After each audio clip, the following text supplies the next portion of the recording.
Oh, hey! I'm glad you're here. Changes in format can often leave a lot of charm in the dust. For instance, the jump from CD to digital download or streaming. I'll set the stage. It's 1992. You've waited for new music from Nine Inch Nails since 1990. You pick up the Broken EP, put it on, and after gave up the sixth track, the CD player just keeps going. Every track it just plays a couple seconds of nothing and then skips. The next one skips until you get to 97 or so, and then there's two bonus songs. I mean, it's riveting, I imagine. I mean, I bought it the first day, so there was a bonus 3-inch CD that had those two songs. So I didn't get that experience, but okay, bad example. How about VHS to DVD, specifically double tapes? Growing up in a video store, I first spied Godfather. And I'll be honest, it looked boring, and the fact that it was two tapes didn't make me want to watch it. Another double tape we had, Sound of Music. And I'll keep with the honesty, if you remember the Lure episode with Una the Mermaid, I'm not a fan of musicals, so I never made it to tape 2. And then a new double tape arrived. I was like, a new double tape? Well, that's going to be fantastic. It's JFK. Look, I was 14. A few years prior, I had a glass cat collection I took to show and tell. This movie just wasn't made for me at the time. Then I saw the new one. Well, it wasn't new, but we just got it back. Scarface. Not exactly an exercise in subtlety. Memorable, a little long. But before the age of endless streaming, things were often broke up by length, I think. And then, DVDs was... You could just watch things forever. But I think in these ways of having things broken up, it can allow us to compartmentalize the information. And I think that's important, because our minds can only hold so much before, in an effort to hold everything, it starts stripping away the details. Which brings me to this episode. Like all of the guests, this person is pretty remarkable. And I knew I'd have challenges asking strangers to watch movies and then sit with me to talk about them and their life. But I never thought the challenge would be that people would have so many incredible and poignant things to say just constantly. To the point that we even joke in this episode that it will be a 2-part episode. And it is. It's our first. We can call it part 1 and part 2, or in the spirit of the episode, song 1 and 2. Regardless, it was an honor to get to have this conversation, and I'm thrilled to share it with you. One thing I'd like to say first is, in researching this episode, I found a choir of voices speaking to varying subjects on the matter of sex workers. This conversation is just a small fraction of such a larger picture. And clearly I'm speaking from a place of not knowing, and my guest is very knowledgeable. But we are under the constraints of time and the show's format. This is merely an introduction to a person, a profession, and a film. The film being Dancing at the Blue Iguana. The guest is a stripper, and this is VHS.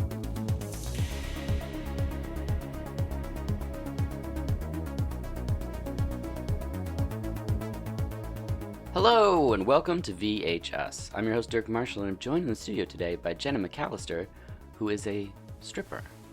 Thank you for being here. Oh yeah, thanks for having me. Of course. People can find out more about you. You were Genna McAllister, but on Instagram, you are Queef Station.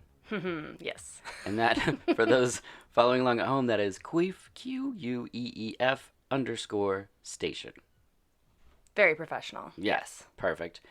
The reason that we are joined in the studio is because we're brought together by the film Dancing at the Blue Iguana. That's right. Yeah, from 2000. At the time of this recording, you can stream this on Amazon, rent it at Movie Madness, or buy the DVD from Lionsgate, which I did, so I can watch it anytime I'd like. Oh, you lucky bastard. Yeah, I'll loan it to you. The synopsis, Dancing at the Blue Iguana, offers a rare glimpse into the often misunderstood world of the strip club, which is much more than the sum of its voyeuristic offerings. The Blue Iguana, in the heart of Los Angeles' San Fernando Valley, is a club where the glamour is tinged with decay, a crossroads where lives intersect and personas are donned and shed with equal abandon. What a synopsis.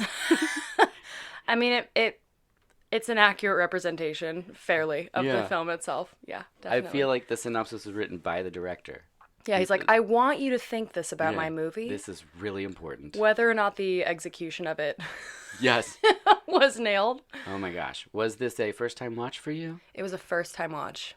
Excellent. Yeah, there's a lot of stripper films that are well talked about, I mean, we've all seen them. But this one somehow got past everybody. Yeah. I don't know. I was pretty young when it came out, so it was not on my radar. Right. I was probably 8. You didn't go see Dancing with the Blue I Econo when you were didn't 8? see it. Mom and Dad never took me. I think it had limited release, so Probably wasn't understandable. showing at the theaters by my house. I chose this film for a specific reason, being that a lot of films that deal with this subject matter it's either about drug addiction or it's very over the top, detrimental to the people who are performers and things. And in this film, they're more interested in like a slice of life, which seems like a better way to have a window into this world. Totally. Hopefully. Yeah. It was interesting because I was, anytime I watch something about sex work in general or strippers, I'm always like on watch. Like I've got a pen and paper and I'm like, okay, what do I need to call you out on here? Like what's the issue? And it was actually really, there were certain things that I found problematic, but I also, minding the fact that it came out in the year 2000, you have to kind of like disregard a certain few things and hope that it wouldn't be recreated in the same exact way. But it really wasn't about stripping. And like I found that the club owner wasn't necessarily deemed as this like disgusting pimp guy or anything. He was like, he did function sort of as like Papa Bear for a lot of the dancers and was just kind of like seemed to be there through their struggles. And I was actually really impressed that they were able to portray the strip club as not this like super disgusting garbage can of a place where like only the nastiest people go to, It was like I saw this like gorgeous blonde woman at the rack for several of the scenes and I was just like waiting for something super hot and gay to happen. Selfishly. Not in this movie. But I was like, okay, it's cool that they have like young men, old rich guys, people of color. Oh, so you're looking at the patrons in the establishment. Oh, wow, okay. Yeah, and the dancers, of course, as well. But it was nice to see that it wasn't, she had, the Sandra Oh character had a moment where she was like, oh, you don't look like, a lonely married guy or whatever. And I was like, that's true. There is a certain amount of that as a demographic for sure. But I like to try and encourage people of any demographic to feel comfortable going into a strip club. Sure. So it was nice to see that. Since you mentioned the rack, up top, can we break down, are there fields or areas in the strip club other than the rack? That's one time I've heard, but is there, there's a private dancing area? Is it broken down like in a restaurant where they're like, you've got table 4, you've got table 6? In a club, is it broken down into quadrants and things? Or? No, I wish we had table numbers. That would make things so much more clear instead of being like, the guy in the hat who's tall and white. And we're like, I don't know, honey. I don't know who you're talking about. They're like, oh, looks like a John. And I'm like, sometimes they just all look the same. So it would be nice to be like table 9. Right. Look at table 9, Stacey. That'd be so helpful. Right. Yeah. No, sometimes at my club, it's like high tops, low tops. That's sort of helpful. Or like guy at the bar. High top, low tables. Just the tables. Okay. Just the tables. I work at a very small divey bar in Portland. And we don't have like VIP rooms. We have 2 dance rooms. So it's just a private dance room where you take your customers for like a dance or 5, hopefully 10 if anyone's listening. Just as many dances as you can get in there. Just keep going. I'm just going to sell dances on the air. But yeah, basically private dance rooms. In bigger clubs, some like more gentlemen's clubs, people would call it, or like corporate-y, whatever. There's certain clubs that have like VIP rooms, half-hour rooms, champagne rooms, things like that. But I don't have quite as much experience with those. I've only worked at a club like that for a couple months, and it wasn't we weren't compatible. Okay. I felt like I really enjoyed like the smaller, divier places. So. And there's the rack is the area around the performance stage, right? Yes, it's the closest place you can sit while watching. And that's where people make it rain. Yes, they make it rain every time. A lot of money. A lot of ones. Oh, I had this as a note later, but there was somebody that came through the farmer's market when I was selling sauce that my wife makes, and she had a wallet full of 2s. And she said, oh, well, my roommate is a dancer, and so she has all these 2s. And I was like, I don't understand why you have all these $2 bills. She said, and it's genius, that's the change they give when someone wants change, so that it's instantly up from $1. Now it's $2, and you don't want to just have a stack of 5 $2 bills, so you're going to spend more money to have a more impressive amount that you're tipping, which I thought was great for the performers.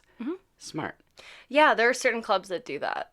I know that Casa Diablo does it. I don't know if a lot of other clubs that do it. Sometimes Stag, which is like usually known as a male strip club. I've never even heard of Stag. Oh, it's fabulous. It's in Portland? I spent the last 2 prides there. Yeah, it's in Portland. Stag, it's downtown.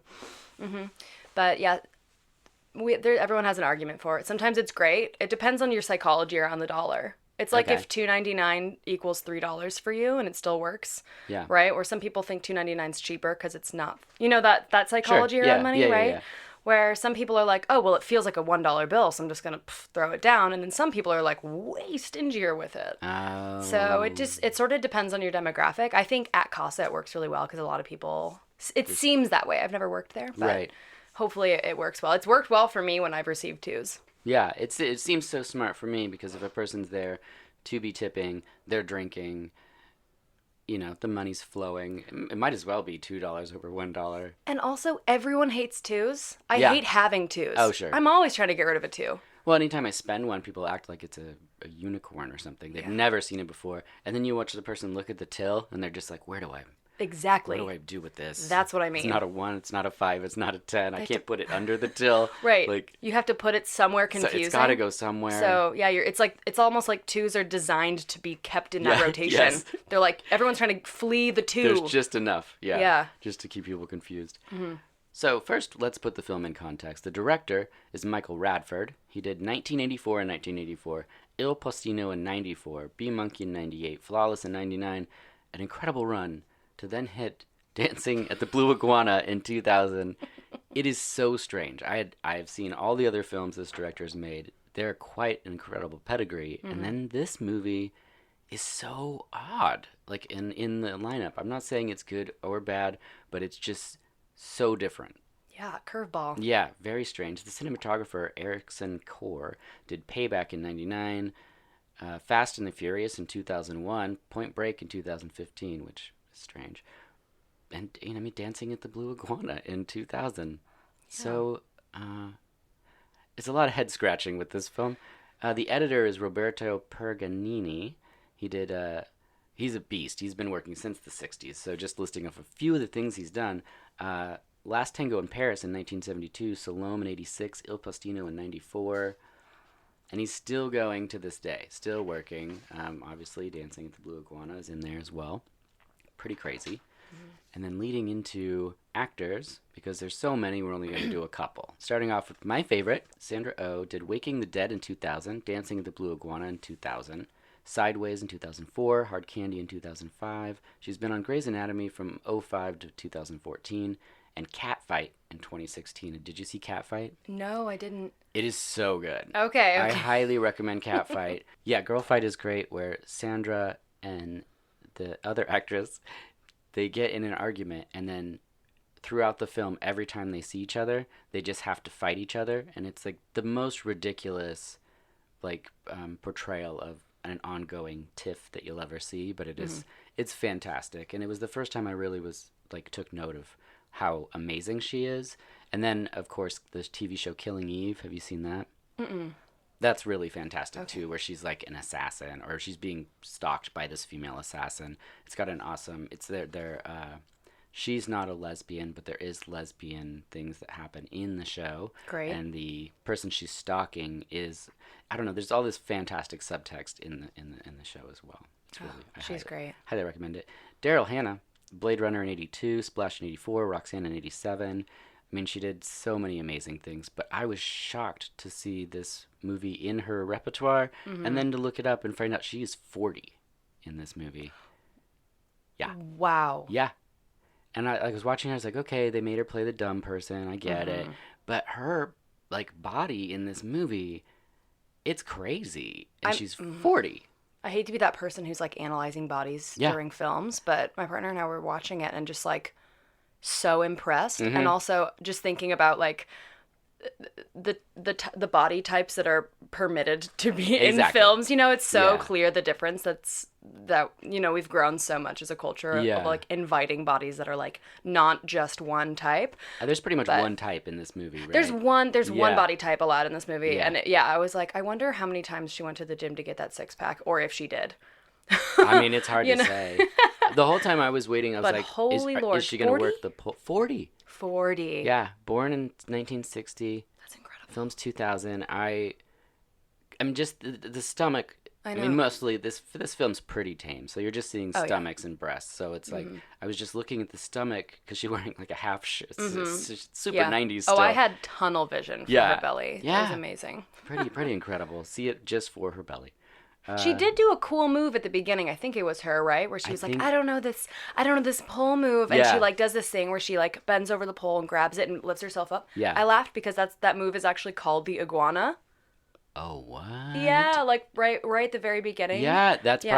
got to be the director's just like, we have to have the iguana move. Yeah, right. Some sort of inside joke, as if the director knows what that pole move is called. But I laughed at that. I thought it was really that cute. is fantastic. Also, very difficult move. She's definitely got to have some true abs for that one. Yeah. Because, yikes. I had a huge appreciation for the performances at a club once I was looking at the physicality of what was going on, specifically with the pole, because, I mean, you're talking about isolating specific muscles and arms and the core. Mm-hmm. It's very intense.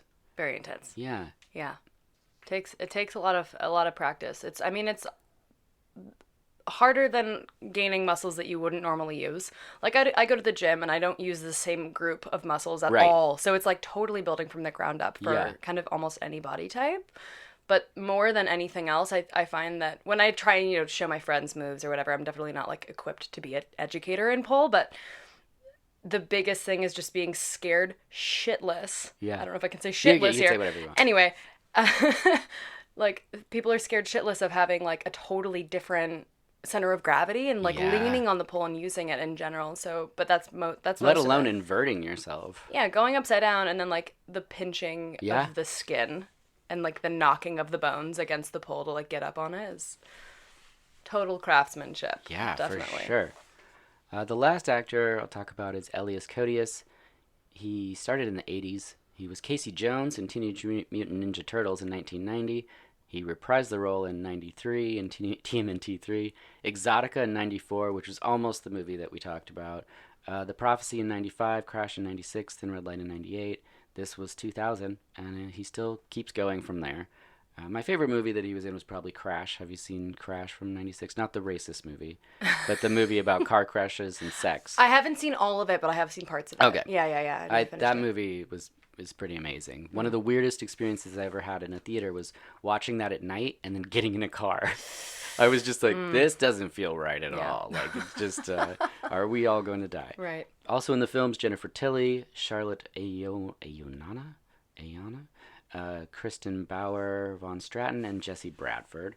Moonstone Entertainment put this movie out, and the logo looks like the crystal that Goop was trying to sell for women to put in their vagina. I don't know if you saw when Goop was trying to hawk vagina crystals, but I had it paused because I was going to start it, and then it was like an erotic drama, and I was like, Sarah's going to want to see this. Mm-hmm. So I just left it paused.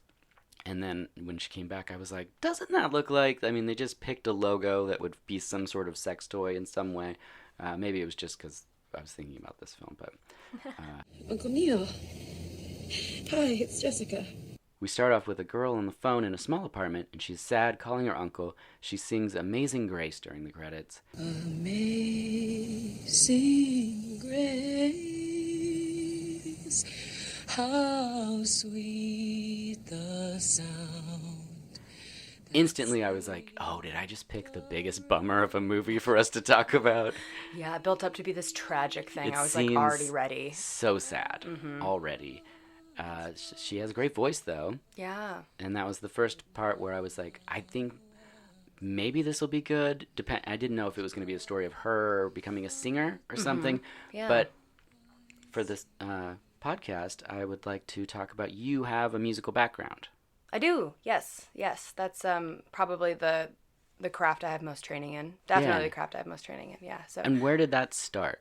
It started real young. The first time I was I was in like little church choirs since I was 4 years old. As soon as I could do it, I was doing it like as often as possible. And I took that through middle school, high school, all of that. And then I took it all the way through college doing classical singing. So. And what is classical singing? Because I know I'm an idiot. I know classical music, But I'm like, do you just sing Beethoven songs, or how does it Right. work? Or is it like jazz where you just mimic the sound of instruments? You're just scatting with your the whole mouth? time? Yeah, no. There's like there's a few different things you study. I mean, primarily if you're going to study voice in college at Portland State, there's a really excellent opera program. So a lot of learning opera, a lot of choral singing. I focused mostly on choral singing in school because I was sort of auditing everything, and joined the PSU chamber choir and did that for 4 years. Oh, wow. And got to travel all over and like do all these like international competitions, make albums, do all these amazing things, and do a lot of recording and all of that. And it was really amazing. That really drilled a lot of theory and technique in for me as well, because choral singing actually uses a completely different set of muscles and understanding than solo singing, because you have to make your voice invisible in a sense. The harmonizing aspect, or yeah, well, the secret to a good choir is to not be heard. what? Yeah, well, you want to blend. You want it to Okay, got sound. it. Yeah, you want it to sound like one voice. So I was like, I could do that. You're Don't like, sing. Wait, maybe I should join a choir. Everyone join a choir. No one wants to hear you. Yeah, my parents have videos of me as a child at like recitals or whatever the school is put on, and I'm just standing on stage like a goldfish, just like moving my mouth open and closed, but not making a sound. Watermelon. Like, don't know. Yeah, I was definitely afraid of being heard, I think. Oh, I wonder what that means for you. Probably a lot. Yeah, it's funny. I feel like a lot of my life lessons come from the way I speak about vocal technique.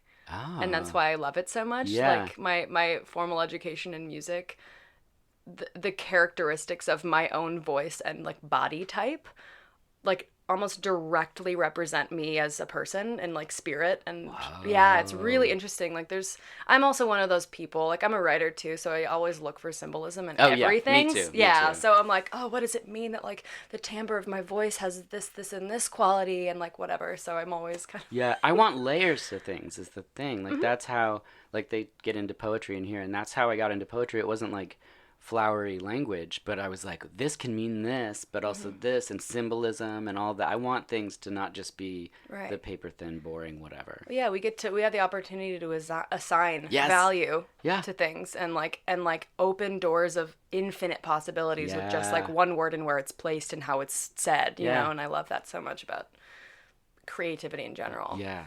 And so do you continue to sing as well?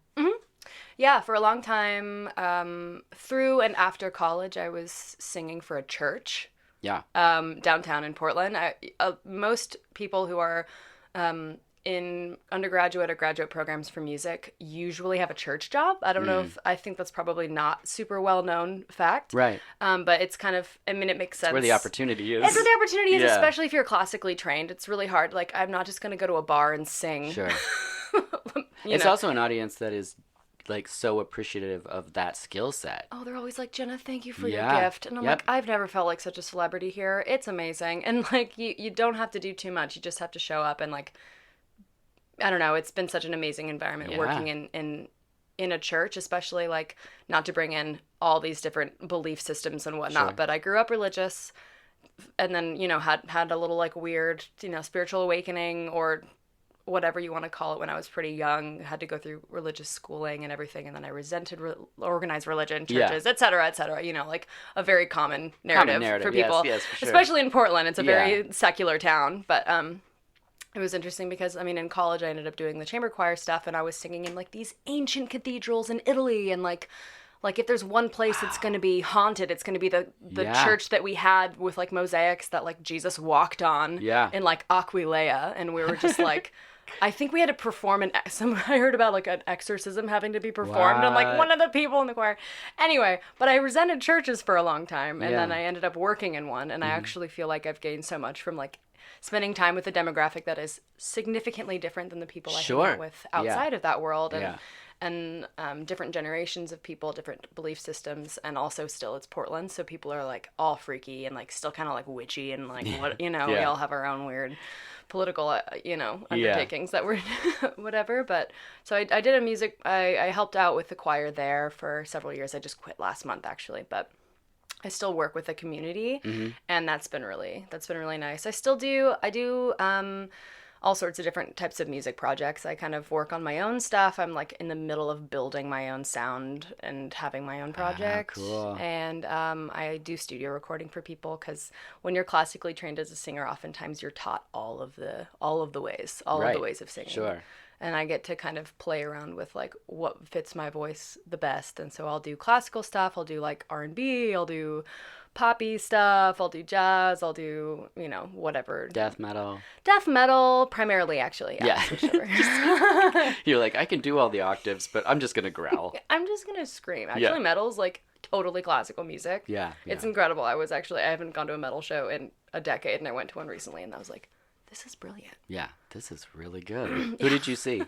I don't know, some local bands. I went to this nice. metal burlesque show over at High Watermark. Yeah. Yeah. I was fascinated. I was with a friend of mine, and she kept looking over at me, and I was like counting.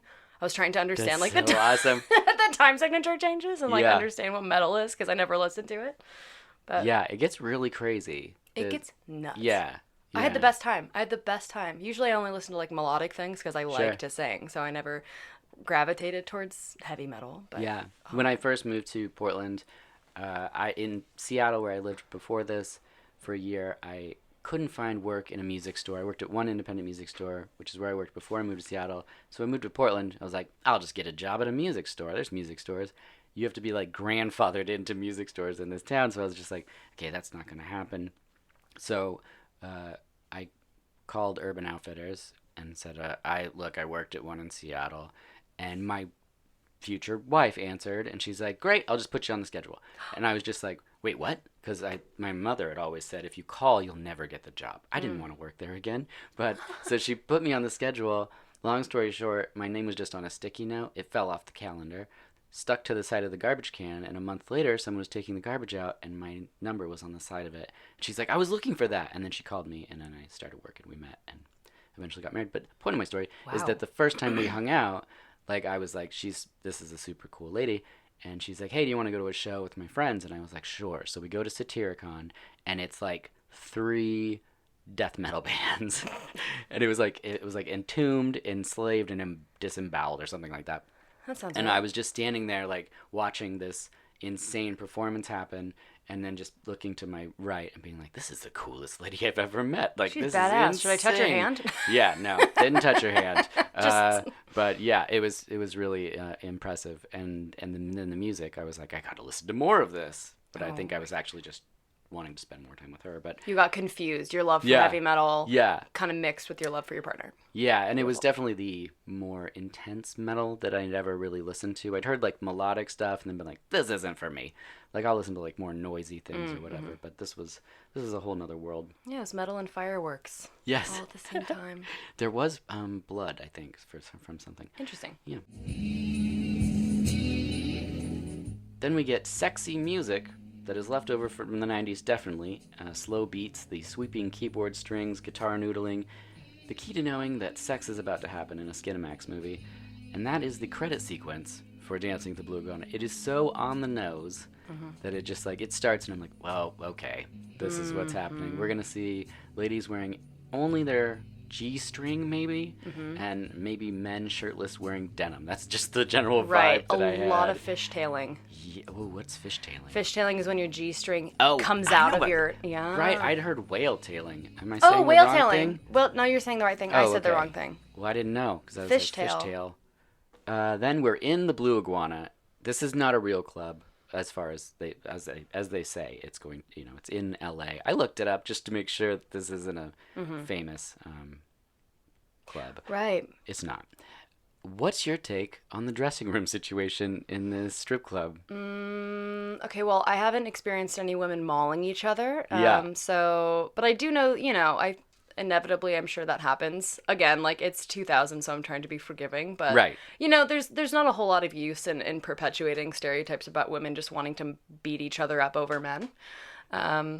And where I work, there's such an important sense of camaraderie that we all feel. We're Yes. all on the same team. And, like, I know that there are clubs and, like, cultures in the stripper world where some people haven't quite gotten the opportunity or the resources to understand that, like, women can be on your team. And which is, I think, why it's important for, like, all sorts of people to be strippers. Yeah. Because some people who walk into that environment or walk into the strip club world have like $2 to their name, don't have a place to live, don't walk in with a lot of integrity, or maybe the women in their life have been in a culture of like Toxic. very toxic, very like, stepping on each other's backs to get to what they want to be doing, whatever, because the media obviously perpetuates it. It's like chicken or the egg kind of thing. Like, and it's kind of unnecessary for us to be, portraying that in movies because it doesn't have to be the case. And so it's nice to have a working environment where there are people who don't have the opportunity to know that there's camaraderie with women. Right. And then people who have, like, I have such an immense privilege of having been able to practice that in my life and like get the opportunity to feel safe around women and to like make a community feel good. And so it's nice to link up with people who may not know that. And so we can start building trust as women. Yeah. And as femmes or whatever you want to call us. So I like that. But yeah, and in my strip club culture, we don't do the thing where we're like,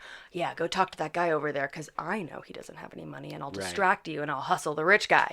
Like we're all kind of like, cool, this guy's weird. No one bother with him. Yeah. Let's just try to have a nice time. Yeah. Also, I wouldn't be bothered if he just left. So, Sure. We're all kind of on the same team because we also know that like energetically we want to have everyone be in a good mood because that's where the money comes. Right. And if you're not able to feel good at work, there's no point in doing it, especially with such a sensitive job. Sure. That's so personal. So there's definitely not a lot of like ripping hair. There's a lot of like. What about just the sheer size of the... Very small. It's huge at this club. Yeah. I mean, it is... Everyone's got their own tables and everything, and I've been to places where it's the bathroom. Yeah. So the backstage environment for any strip club I've spent in is... They look like they could be haunted, probably. Yes. They're just so janky. Any of them could be on the set for a film where you're like, I don't understand why it looks so disgusting in here. It's like a Saw movie back there sometimes. Yes. And so it's so funny because you go back. I went backstage. I won't name the club just in case they whatever. But I went to the bathroom and I like sat on the toilet and looked to the right and there was like one of those like a string of tape hovering and like like side one wall to the other and it was just like it was one of those like flycatcher tapes. Oh no. And it was just full of bugs. It was just sitting right next to my head and I was like, that God. is a horror movie. In my like $150 heels and like my G-string, whatever, and like trying to like pee around my fishnet stockings, looking at all these bugs everywhere, and I'm like, this is the most glamorous. What a surreal thing. It's bizarre, and then the club I work at, the backstage area is absurdly small. Are we allowed to say what that club is? Yeah. I work at Devil's Point and Lucky Devil. Lucky is a little bit more spacious, but Devil's Point is actually how I found you. Oh yeah. Because we hadn't met before this, but.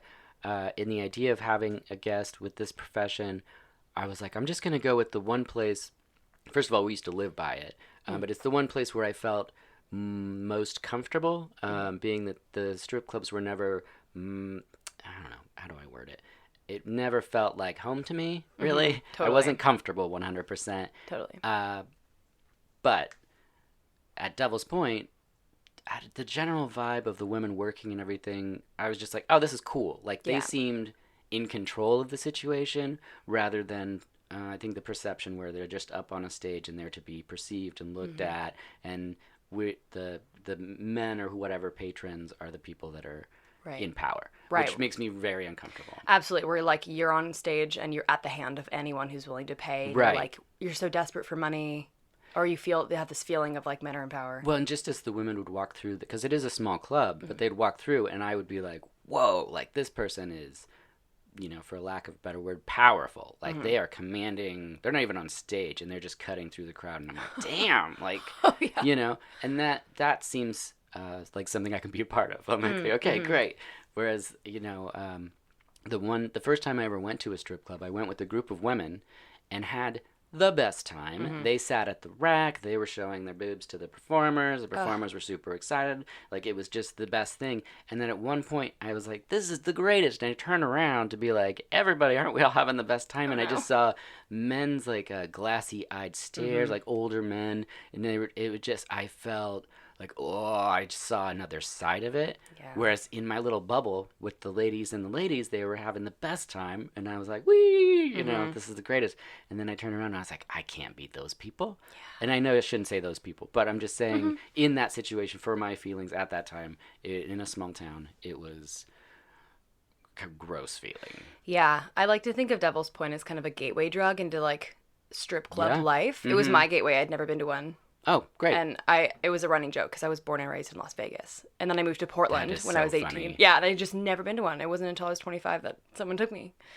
And I was like, this is unreal. I had the same exact experience. Yeah. I was like, first of all, I feel like I belong here 100%. That's so cool. And identify as queer as well. So having like a very queer affirming space too. There's like a very large mix of like any demographic of person who's there and who's welcome there. And I enjoyed it so much. I say it's kind of a gateway because anyone can go in there. Yeah. And like, you know, I felt hooked when I got in there, and it made me feel more comfortable being in a strip club environment. And for me, it's almost like being a stripper feels like almost the most important work I've ever done out of any of the jobs I've held. Yeah. Because I feel like it's an important. This is so heady for like the movie. This That's the topic best of like part. my God, It's the whatever, best part. the blue iguana. But Yeah. I find that welcoming all types of demographics into a strip club. I love catching the one person who's like, "Ooh, this is not my vibe." Like Yeah. I'm not one of those people, and I'm like, listen, we're all those. You know, we're all kind There's of. many different sides We're all to kind us. of we're all kind of perverts, but even like asexual people come in here. It's different, and I my argument is so much like we get to experience consent in a new way. Where like I always ask people, I'm like, is it okay if I touch you? And usually the demographic I'm asking is people who don't usually get asked. Sure. Men primarily, yeah. and because men aren't ever asked, a lot Oh of my times gosh, they the don't know how to ask. reactions, yeah. Yeah, and they're like, "What do you mean? Does your boss make you say that?" And we're like, "No, this is actually just like the culture we're trying How to much create." is it? How much? Yeah, right. Money. Right. In my club, the patrons are not allowed to touch the dancers, but Yeah. with our permission, we can touch them, and like it's a very consent based club, and so there's that element of the strip club life that I feel like is extremely important. Also, I'm able to have conversations with people I normally probably wouldn't approach to talk about things with, Right. and I can use the guise of attractiveness or sexuality or tension or whatever to keep someone engaged long enough to talk about things that are really important and kind of move the needle a little bit and say like, if more people celebrated sex and sexuality as if it is part of our bodies and part of our identities that is living and breathing all the time, there'd be way less repression, way less bottling up energy, and like way less violence against women or violence against anybody. Because I mean, and that's also why I was drawn to becoming a sex worker, was my curiosity around my own personal repression around sexuality, all partially tied to being a queer person, but it might as well be a limb on you, you know, and you don't, or an organ, you know, you want to make sure that you're cleaning your liver out. You also want to make sure you're like looking at your sexuality and celebrating it in a healthy way. And I think that like going to a bar where you get to see some boobs is probably going to like help you let off a little steam in a way you probably didn't even realize you needed. Right. You know, because we don't live in a culture where we consider ourselves so multifaceted. Yeah. We're like, worker goes to sleep. Put it all in compartments, very small boxes. Exactly. Don't talk about those boxes over there. Exactly. We don't want to talk about that, except we'll portray like the most extreme version of that in the media. Yeah. And so you're going to be super confused and like have like all these like confused boners and not know what to do with them. And then you're going to like do something extremely violent. Or That's another number. After fishtailing, can you do confused boners? Confused boner is definitely on the docket for me. Yeah, that is... That's kind of my job, is to just give people really confused boners. Sometimes I'll dance in like Skechers shape ups just to see if I can turn people on. That is disturbing. It is extremely disturbing, but I fully enjoy it. Sometimes just making someone laugh while also being turned on is like all I need. She was very attractive, but that footwear. Yeah, what's the deal with that? Is she a nurse? And then they're like, I'm into nurses. I never knew it before. I think I like nurses. And I also have these like Skechers armbands. Oh. Too, that I like to wear that my partner found for me. Wow. It's a whole thing. But anyway, I don't remember even what we were building off of. But that's okay. We're allowed to just go off in tangents. Great. Yeah. Then we see Jennifer Tilly vomiting behind the club.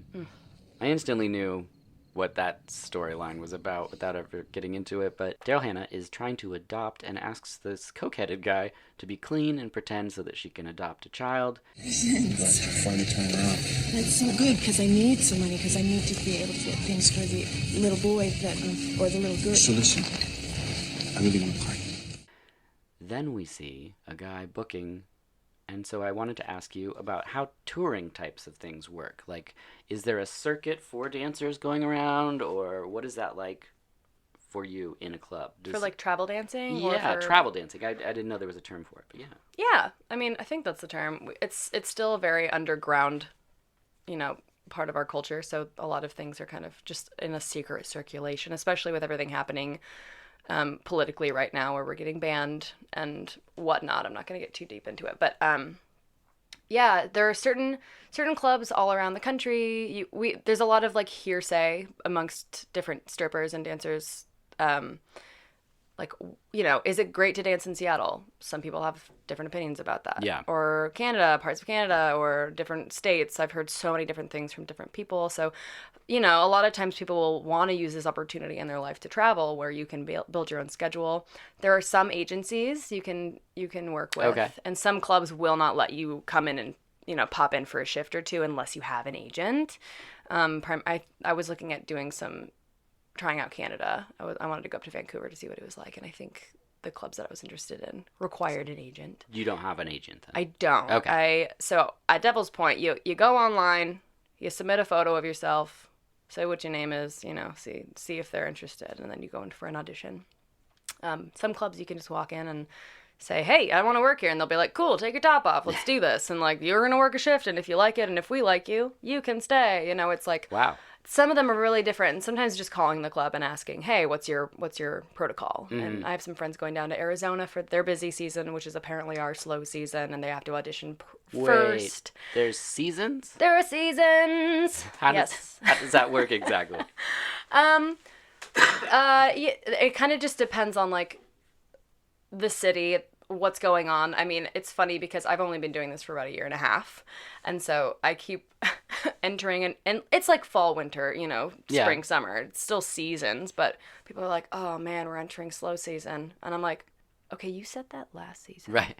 When is it going to be busy season? And I think for a lot of us, it's just us trying to have some sort of control mentally over something that there is just no rhyme or reason to. Yeah. In reality, I don't really think there's like a genuine slow season or busy season. There are like, obviously like dancing on the first of every month, you might not make as much because everyone's paying rent. There's certain things to be mindful of, like certain days of the week, certain times where you're like, okay, what kind of people would show up on a Tuesday morning? What Like, about in the Pacific Northwest when it's a sunny day? Mm-hmm. Are people going to see stripping still?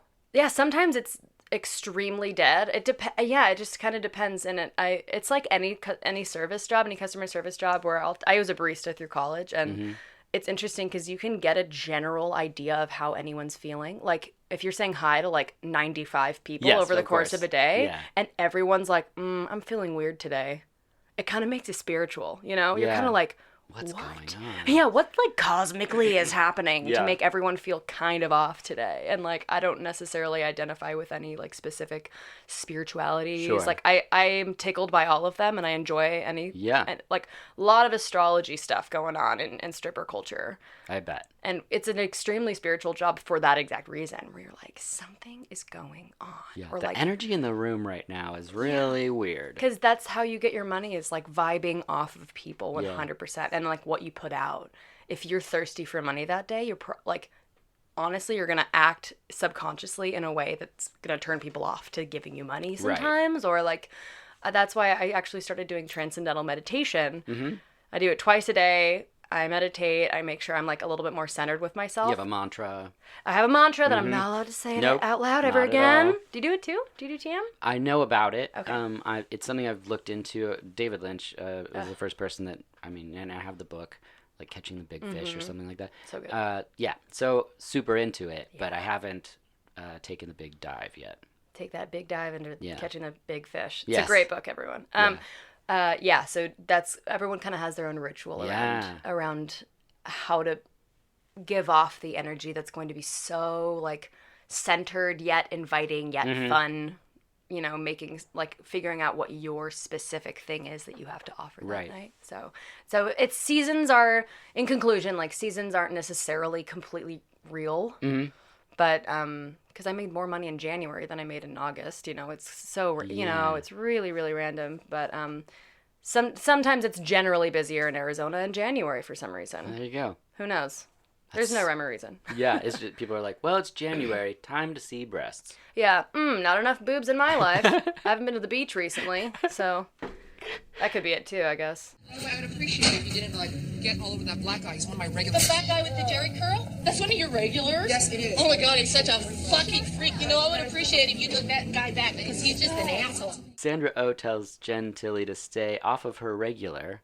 Is this something that you see in the clubs that someone's like, that's my guy, or girl, don't go over to that person? Yeah, there's definitely a general understanding of that. That's club to club as well. Oh. I think our club is super small, so it's really easy to know.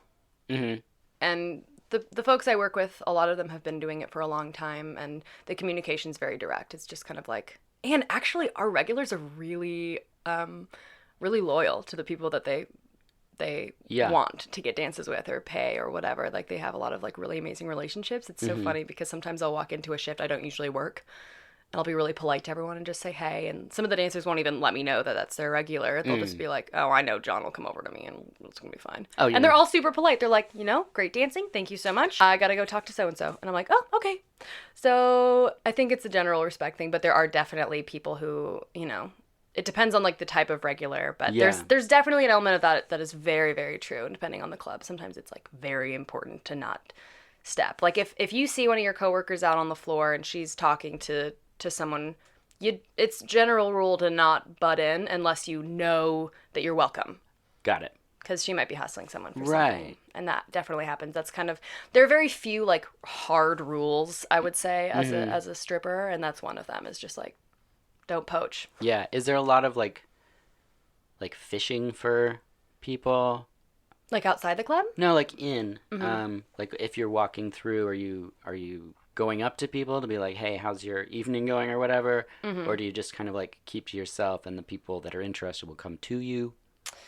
I've tried both ways. Yeah. Sometimes involuntarily I'll try that shy way because I just have a really hard time being social. Yeah. Or there's so much pressure where you're like, every interaction has so much like connected to it. And, Right. and like sometimes it takes a lot for me to feel like I'm able to have a communicative, like a smooth run with a complete stranger. Yes. Sometimes I don't know how to even ask a question about your day or who you are or what you like. And sometimes I don't want to ask what people do for work because I don't want to be rude. And like, it's like totally a mental battle every time. But I've definitely found that like for any strippers working out there listening, like saying hi to everyone just right away. So you are now a human to them and not just like a show person. The dancers are clients, customers, patrons, or both. Anyone listening, if you're a stripper, always good to say hi to everyone. I'm telling this to myself as a person who often forgets because I get shy. But if it's the same thing as like if you go to go see your favorite band and that band member is like out in the audience and you're like, I'm scared shitless, I don't want to say hi to you. But if they walk up and they're like, hey, how's it going? Thanks for coming to my show. You're probably going to be more inclined to have the guts to say something. Yeah. And then although it's just a strip club, it still has that like performer audience kind of blockage. And I think, coming from my own perspective, I feel like it's so much more easy to approach someone, even if they've just like, sometimes I'm feeling shy and I won't know what to do. And I'm popularly known for the size of my ass. And so I'll just kind of like walk up to someone and like sit on their, I'll like bump past them with my butt. Like, got it. Excuse me, it's so crowded in here. I ran into you. And then I'll just walk away. Because it's like, there it is. entertaining, charming. Yeah. You've seen me. You know I'm not going to bite your face off. Yeah. And now maybe you'll be more inclined to come see me dance because you're curious. Right. You know? So keeping to yourself is also a great tactic depending on what you're going after. Yeah. Sometimes that'll happen as well, where I'm like just unavailable enough to make everyone want to chase me. Right. Yeah. So your specialty is ass related. It's ass related and usually joke related. Got it. I have seen other performers and people that's their special thing, And you notice it because on Instagram it's a lot of ass content. Yes. And it's like, this is the brand. And the first person I ever encountered with this, there was a bikini coffee shop in, Fresno. And we had gotten a flat tire. We were on a road trip, Sarah and I were. This is like last year. And we got to the tire repair place and we're like, where's the coffee? They're like, over here. So we went to the bikini coffee shop. She's not wearing a bikini. It was definitely more like the outfit you would see in a nightclub or nightclub. What am I at? 1,000? I'm not old. Yeah, in a strip club. And the entirety of the ass was out. And I was like, I don't know where to look. Like, I didn't know what to do. I mean, clearly that's the point of the place, but I just clearly have issues about objectifying ladies. Oh, yeah. And so I was like, I don't know. My wife was like, what is that outfit exactly? Like, Exactly. There's a sticker over nipples. I'm not sure. She was super nice, told us where to have lunch. So we went and got some lunch, came back and thanked her for that. And both followed each other on Instagram. So now I'll be going through and see food pictures from the Instagram that we have. And then it'll just be the ass and then possibly fishing because that's her other interest is catching trout, apparently. So it's... Fishtailing. Yeah, there it is. It all came back. But I just love when people have the specificity of like, this is my thing. Or are there people where it's like, I'm just a foot lady or... Oh, the dream. I want someone to come in and pay me to rub my feet. Just feet. God. Yeah. I mean, video content, I'm sure. You could just have videos of you getting... Oh my gosh, are there like non-erotic massage videos? Not that I know of. Yeah. The only ones I watch are very Well, I mean, they all could be viewed as erotic, but I mean, basically, like where you just wear a sweatsuit and someone just massages you, and then people are just like, I'm so into that. Oh God. Yeah. There's like, it's limitless. My partner is a webcam model, and so they see there you go. we have such a complementary set of jobs at my at my house because I see what customers put on.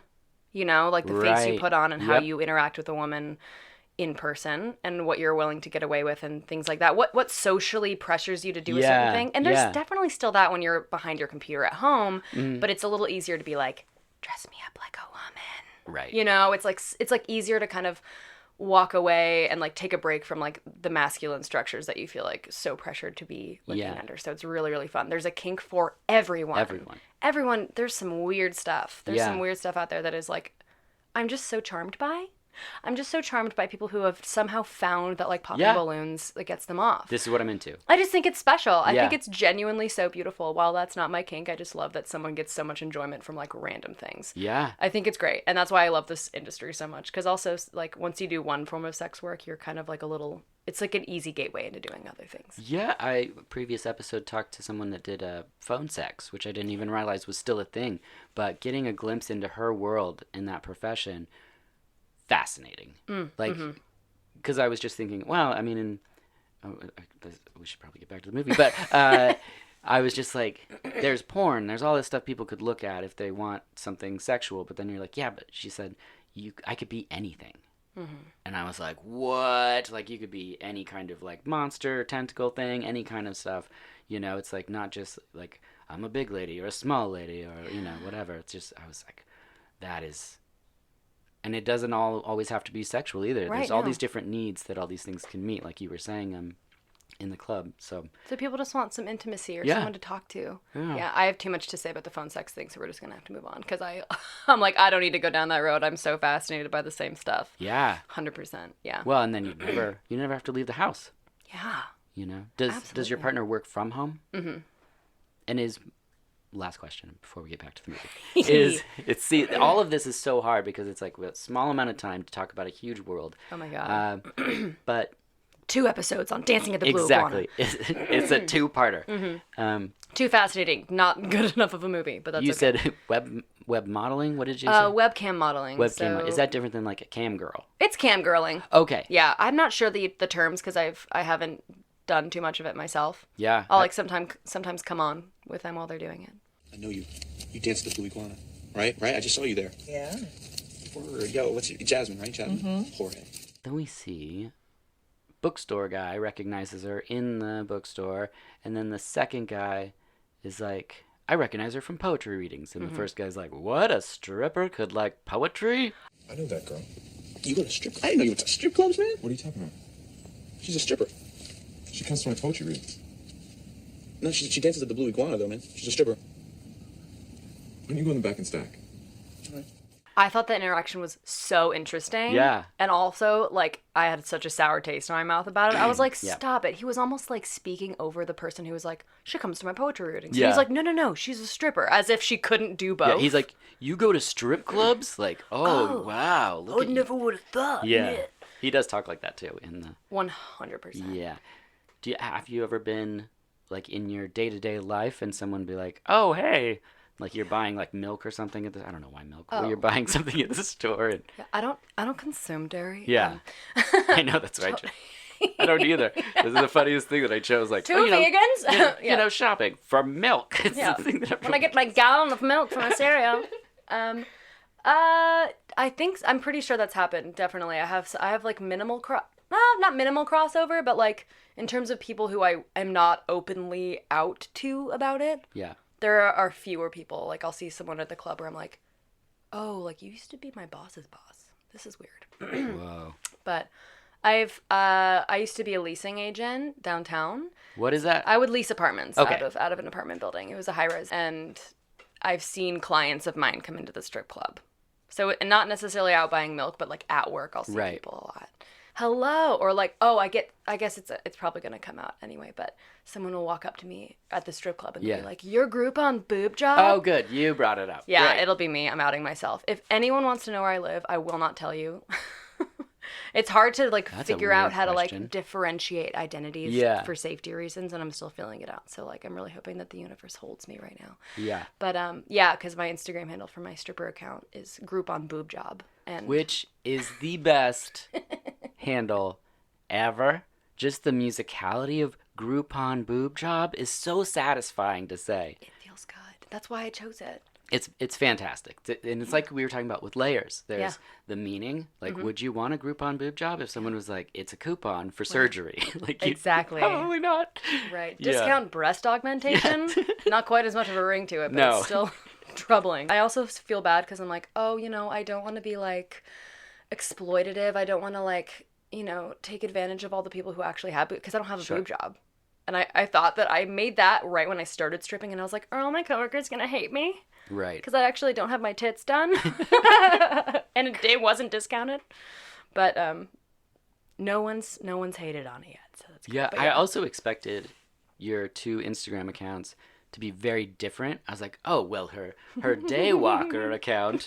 And I go to that and I'm like, there's just as much ass on this as the other one. Oh, 100%. I was like, she's the same person. I understand. That's a whole other road to go down as Yeah. well. Like which parts of you need to separate and how to do Yeah. that in a healthy way that's actually just mostly for your own healthiness, like for your own like ability to Sure. like decompress after work or whatever. Well, and it sounds weird to be gleaning something off of Instagram, but that's one of the reasons why I reached out to you, is that I felt like you were portraying yourself very much in a healthy way.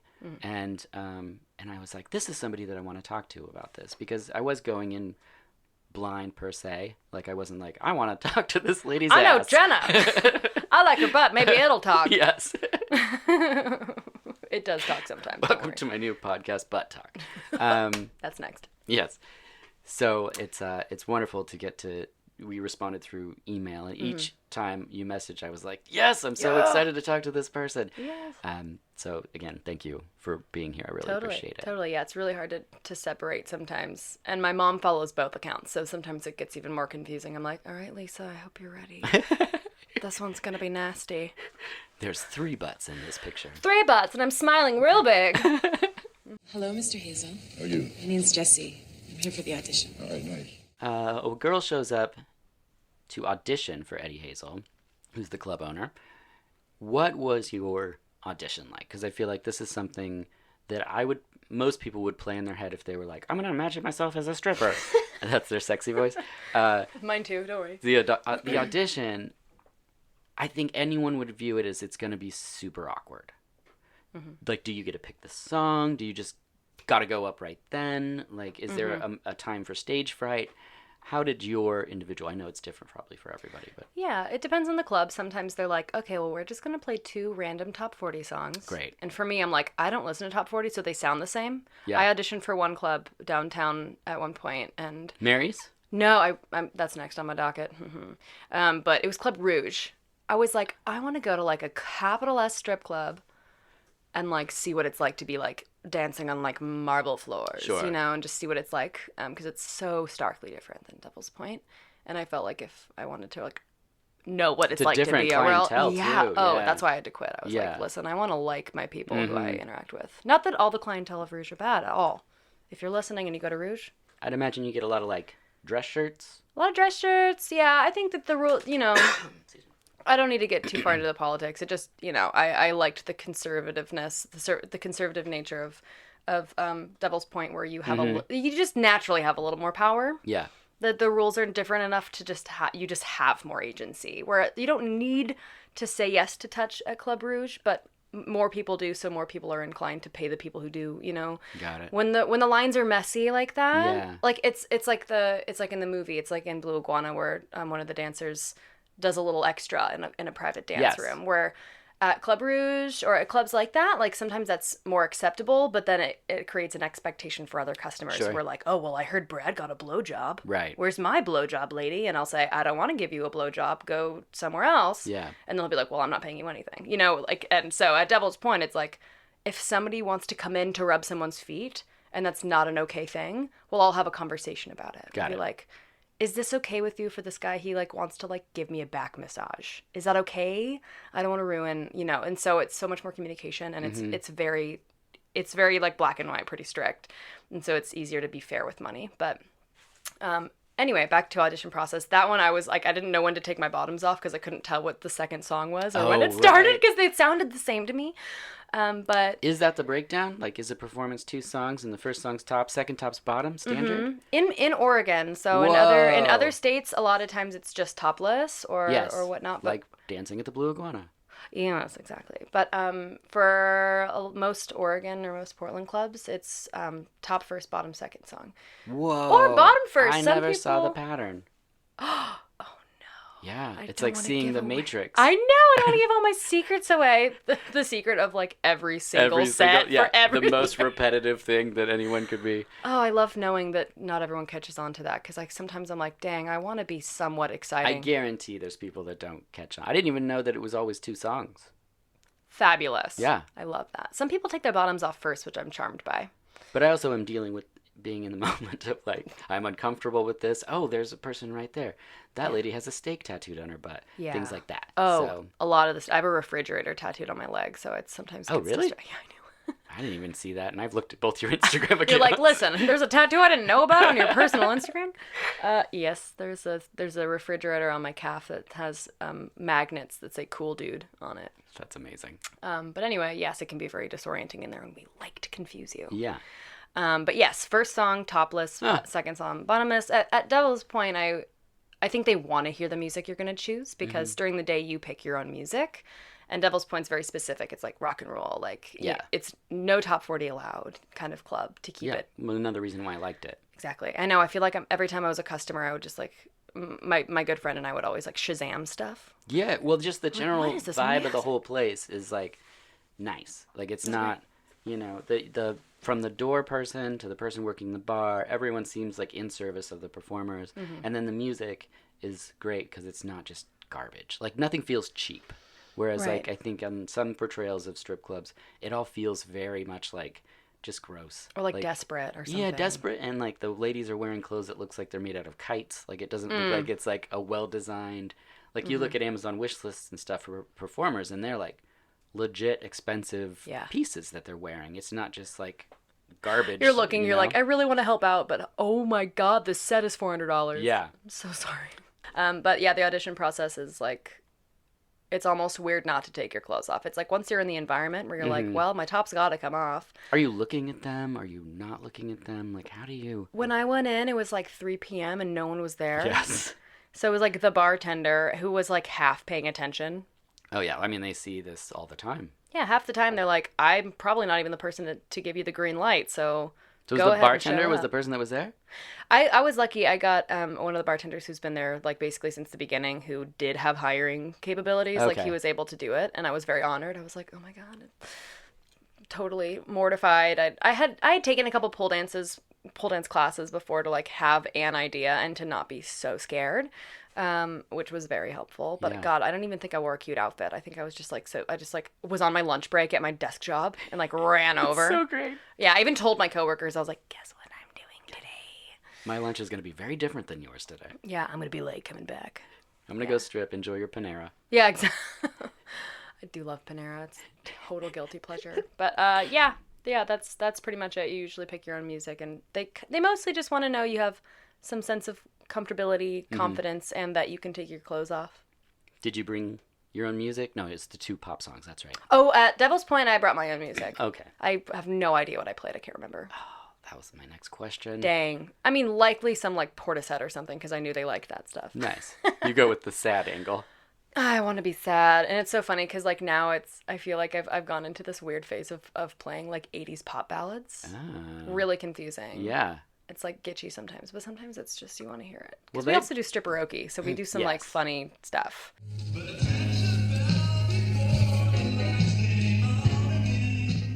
They play the weirdest song for her. It's sad and slow, very weird fit for the whole situation. But since you mentioned stripperoke, please break down what stripperoke is for those who don't know. We don't need the Blue Iguana, we need stripperoke.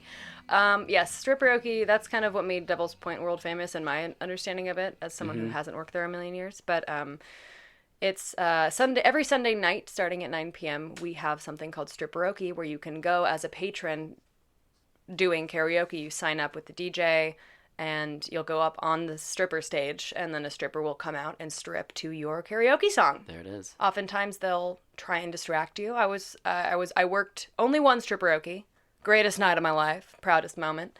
And I remember it was like 1 a.m, and I was like, you know what? I'm gonna sing. And like, it's me, so I was like, I'm gonna do Whitney Houston, and like I did I Will Always Love You, like so dramatically. Yeah. It felt like a movie scene, and like my coworker Brody like had her right tit in my mouth while I was trying to do the key change, and it was just like so dramatic and amazing.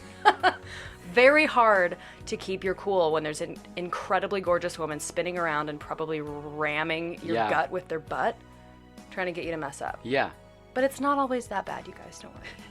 And sometimes we'll have props, and like there's some wild card songs. If you pick a certain song, we'll all come out on stage wearing a costume that's relevant Oh, wow. to the song choice. So, Nice. Stripperoke every Sunday. super fun.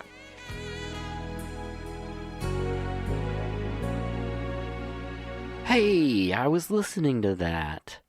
Well, you've reached the end of part 1 of Dancing with the Blue Iguana with guest Genna McAllister. Thank you so much for listening. Unfortunately, part 2, you'll have to wait some time. Unless you're listening to this late, just go right on to it like everybody else. Just keep streaming everything.